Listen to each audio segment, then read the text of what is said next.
Hello दोस्तों, आज हम सभी लोग इस YouTube चैनल के माध्यम से जीवन में सफलता देने वाली एक बहुमूल्य और नई श्रृंखला वाणी के बारे में अपना विचार और अपना सुझाव देने जा रहे हैं, जो कि व्यक्ति को जीवन में सफल होने के लिए एक अमूल्य और बहुमूल्य वस्तु है, बहुमूल्य कड़ी है।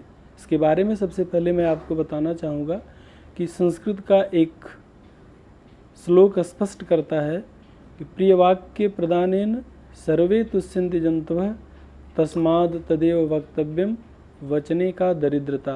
अर्थात प्रिय वाक्य बोलने से, मीठी वाणी बोलने से सर्वे तुष्यन्ति जन्तवः, सभी प्राणी, सभी मनुष्य संतुष्ट हो जाते हैं, खुश हो जाते हैं। तो तस्माद् तदेव वक्तव्यम, इसलिए हमें वैसा ही बोलना चाहिए, मीठा ही बोलना चाहिए, सुंदर बोलना चाहिए। वचने का दरिद्रता, वाणी में किस प्रकार की कमी। कहने का अभिप्राय है कि हमारे पास रुपए, पैसे, धन, दौलत, समय, हर चीज़ की कमी हो सकती है, लेकिन वाणी में किसी प्रकार की कमी नहीं। हम बोलने में अगर कड़वा बोलेंगे तब भी वाणी खर्च होगी और मीठा बोलेंगे तब भी वाणी खर्च होगी। इसलिए हमें सदैव मीठी वाणी ही बोलना चाहिए।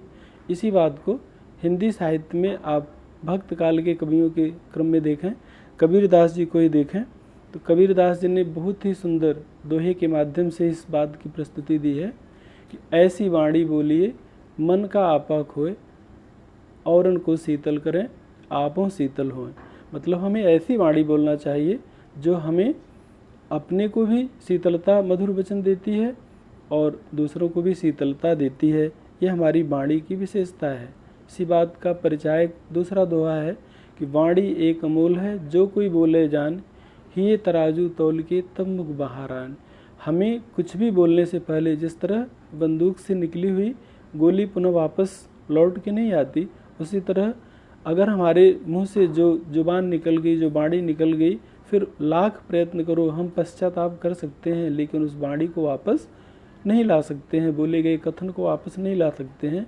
इसलिए हमें जो कुछ भी बोलना चाहिए एक बार अपने हृदय रूपी तराजू पर तौल कर उसे अवश्य मुँह से बाहर निकालना चाहिए। दूसरी बात है कि मधुर वचन है औषधि, कटुक वचन है तीर, श्रवण द्वार है संचरे साले सकल शरीर। जो मधुर वचन है वह औषधि के समान है। जिस तरह सुंदर औषधि तुरंत फायदा करती है, रोग मुक्त करती है और निरोग करती है, तो उसी तरह मधुर वचन जो है वह औषधि की तरह जीवन में सफलता देने के लिए उपयोगी होती है। और कड़वी वस्तु जो है वह तीर के समान तीक्ष्ण होती है। इसलिए वह श्रवण और दोनों श्रवण द्वार, कान के दरवाजे से प्रवेश करके पूरे शरीर को, अगर सुंदर वाणी है तो आनंद प्रदान करती है और कड़वी वाणी है तो कष्ट प्रदान करती है। अगर हम प्रकृति की तरफ जाएं तो यहाँ तो साहित्यिक कवियों ने अपनी वाणी के माध्यम से व्यक्ति को अपने को सफल करने का उद्देश्य दिया है। प्रकृति भी हमें ठीक इसी तरह की बात करती है कि आपने प्रकृति में कौवा और कोयल, दो पक्षियों को बड़े सहज और सरल ढंग से देखा होगा।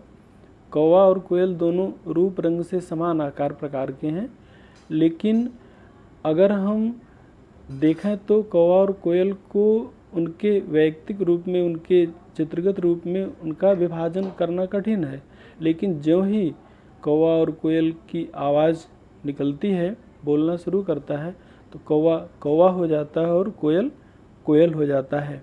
एक छोटी सी कविता इस बात का स्पष्टीकरण करती है कि कौवा कोयल दोनों काले, पर दोनों के ढंग निराले, कौवा मार भगाया जाता, कोयल का गुण गाया जाता। मतलब कौवा और कोयल दोनों एक ही आकार प्रकार के पक्षी हैं, लेकिन दोनों के ढंग, दोनों की व्यवहार, दोनों की वाणी अलग है।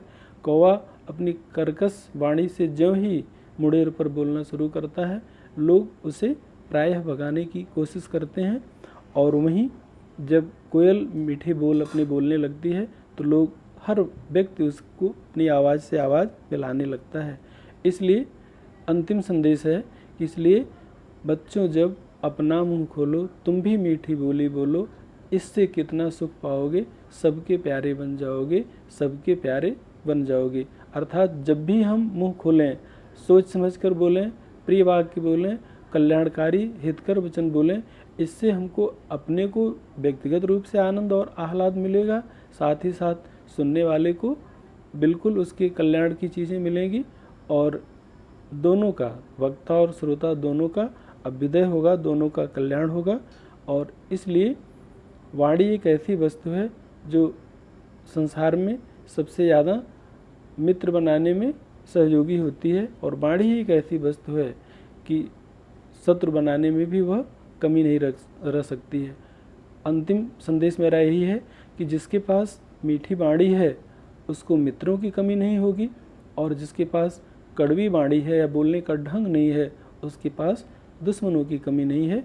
इसलिए उपरोक्त बातों को ध्यान में रखते हुए हमें हर संभव सोते उठते बैठते आठों पहर 24 घंटे नित्य प्रति रात दिन हमें इसी बात को अपने जीवन में चरितार्थ करना चाहिए, जो हमें स्वतः और दूसरों को दोनों को आनंदित करने वाली एकमात्र वस्तु है वाणी।